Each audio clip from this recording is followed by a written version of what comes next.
Welcome down the line. I'm Christine Williams. Coming up, a look at how to conquer the genetic time bombs of aging and disease. Stay tuned.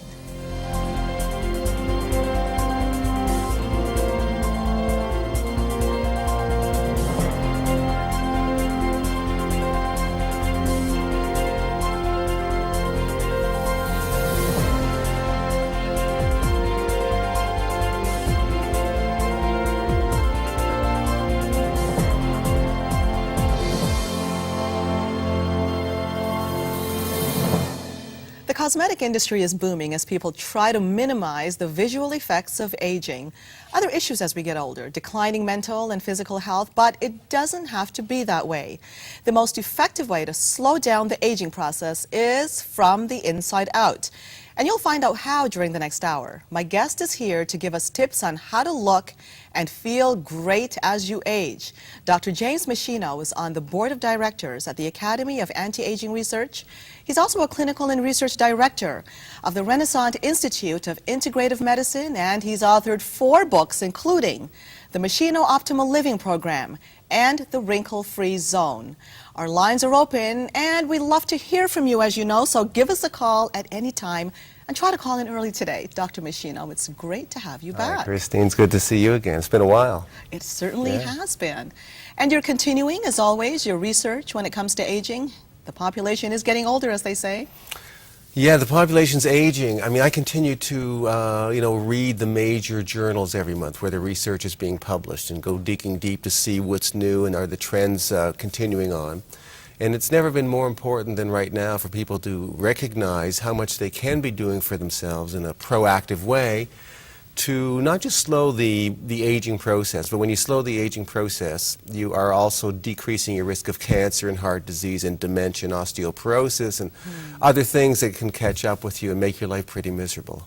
And we seem to be having an epidemic on diseases, aren't we, Dr. Meschino? Well, compared to other countries that are still worried about tuberculosis and infectious diseases and HIV, Not so bad? Yeah, I mean, it's better, but we have the opportunity living in the more modern parts of the planet that we can largely choose our health destiny. People don't realize that 15% of the cases of cancer that show up are for genetic reasons, but 85% are because the person, whether they realize it or not, caused it to occur in their own body through faulty dietary and lifestyle behaviors. That's what the National Cancer Institute says.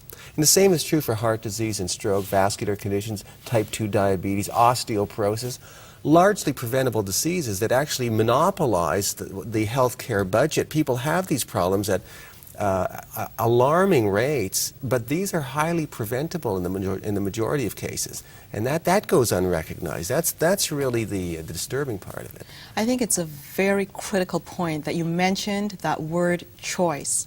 A lot of people still believe 2 things, and you touched on it now when it comes to genetics, but I'm wondering if these can be considered myths. I have bad genes because our family has XYZ disease, whatever they may be.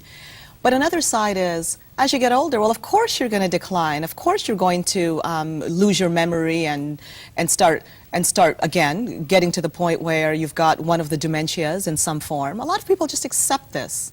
Well, we accept it because we haven't really been taught otherwise.